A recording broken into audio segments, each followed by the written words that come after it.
right, Olympic bronze medalist Helen Maroulis, dominant in your final match. How excited are you to be at this point? I'm super excited. I'm very grateful. This is just so amazing, and any opportunity to wrestle on the Olympic stage, obviously we all know it comes like very few and far in between, so to get to do this again is a dream come true. Was there just describe, maybe without just getting into all the ups and downs, but like how many, like, I feel great, am I gonna wrestle again? Okay, I'm back, I'm on the team, okay, I'm down. Like, how many of those did you have from like basically 2017 world title to this point?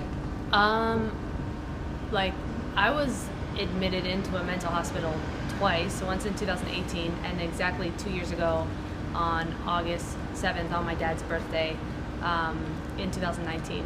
And like literally I remember just being like, I'm at like rock bottom. Like I never thought that I would wrestle again. I was really hoping to be healthy again.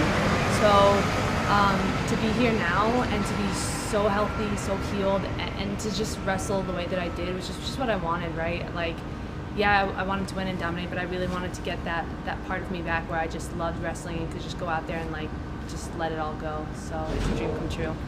I've heard you say in this conversations about how mental health discussion is so important to you. What would be your message to those who might be struggling with that? Yeah, mental health, I think that it's something that we should talk about, especially amongst athletes. I remember when I got out of the hospital and I was still getting treated at the Olympic Training Center, and I asked one of the doctors there, I said, am I like the worst case that you've ever seen? Because I just felt like a failure. And she said, no, you'd be surprised how many people have mental health issues. And I said, why aren't we talking about this? Why are we covering this up? Why are athletes pretending like this isn't happening? And really for me, I think it helps to talk about it when you know you're not alone, and when other people are struggling and you can share and there's resources. So I think if anything, these Olympics really have highlighted that topic of mental health, and I think that's really important. Tough to kind of switch gears from there. But, we can go on. But I'll try. Thinking about your tournament, immediately watching your first two matches, to me and many wrestling fans, it looked like you were wrestling as well as you ever had. And then you had an incredible challenge against Hawaii. Assess your performance there, because as I watched it, it was like, man, I don't know what else you can really do. You weren't picking a spot. You tried to score the entire time. So kind of, how do you assess that? Yeah, so just the match with Kauai. Yeah. You know what's interesting? I mean, really since Poland moved to Arizona and really started game planning with Mark, and really we worked on preparing for Kauai and Onaya from Nigeria. So like day in, day out, I worked on this game plan. I had it set. I studied her. I studied so many matches, all these moves, everything. And then I just wasn't prepared for her game plan to change so drastically. I never thought in a million years that her game plan was going to be to just underhook to avoid the 2-on-1, but also to really not shoot. Like, that was very surprising to me. And so I mean, on the one hand, I felt like obviously my defense was great, her defense was great, and neither of us really got our offense going. But I felt like tactically I could have made more adjustments and been smarter. But I just like can't believe the adjustments that I made in the last 7 weeks. I feel like I transformed, my mind, my heart, my body. I mean, I did everything in my power to be, worthy on this stage, and I'm very happy with the performance. What went into the decision to pack up and go to Suntist? It wasn't a decision to move. Like, I really loved everything at the Nittany Lion Wrestling Club, but I went to Poland, and I had the MCL injury was still an issue, so I went to Poland with two objectives in mind. One, protect my knee at all costs, so that affected my wrestling. And two was, I hadn't done a tournament in like 4 years, and I needed to know, one, where I stood with the women. And after Poland, I realized I need to train with more women and bigger and stronger women. And Kayla Miracle and I had been talking about training together all summer. And then two, I needed more consistent strength training, and I wanted to do it in person. So at the time at NLWC, I was doing it remotely. And Kayla really liked her strength program. I saw the results for her. She's always tough to wrestle. So I moved out there, and Kayla and I, we just did the strength training together. We, trained together all the time, like really pushed each other. I mean, that made such a big difference. And Poland helped me to assess that and figure that out. It's interesting with wrestling and the high level athletes. Every Worlds and Olympics, it's like, there's a reflection, a career. Like, am I going to continue? Am I going to not? How much does how well you're wrestling right now make you want to continue a little bit longer?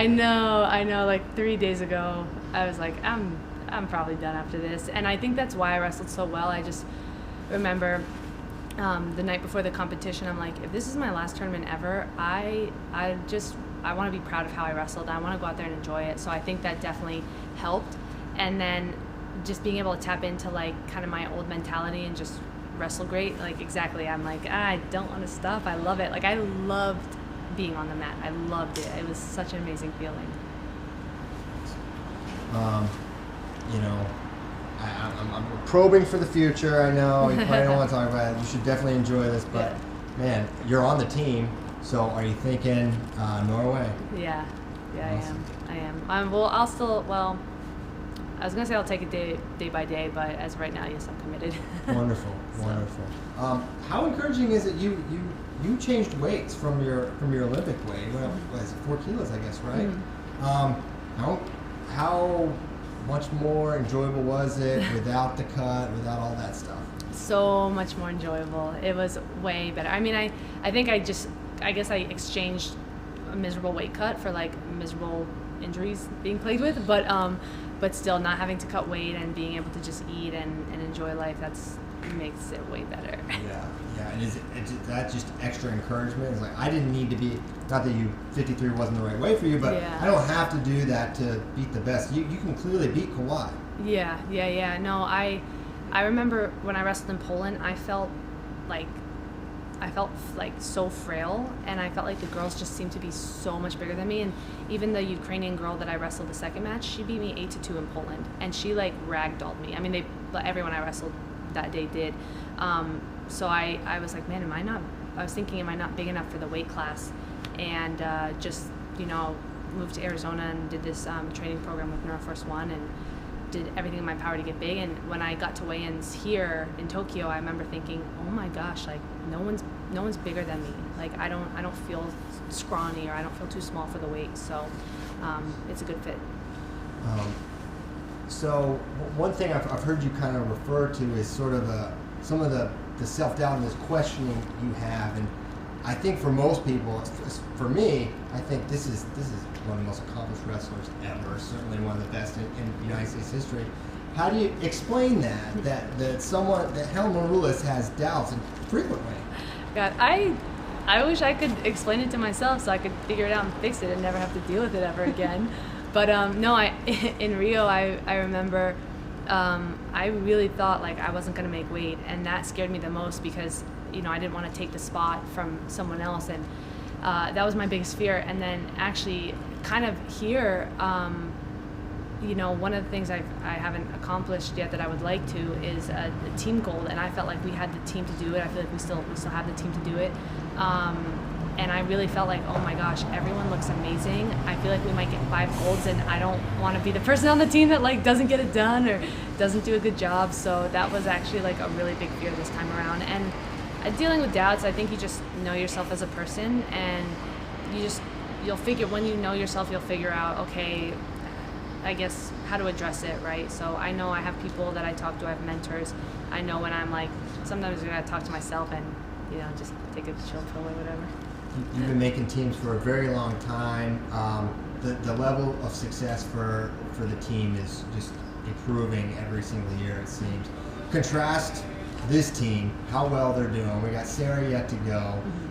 To maybe, I guess, 2014. Maybe go back there.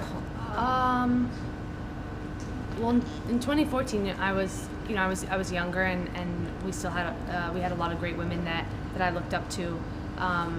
This team, there's such a special bond. I think really because while I'm older than most, except for Adeline, but we've all kind of come up together, and I think everyone's had very unique struggles and adversity to overcome, and everyone kind of came to it on their own.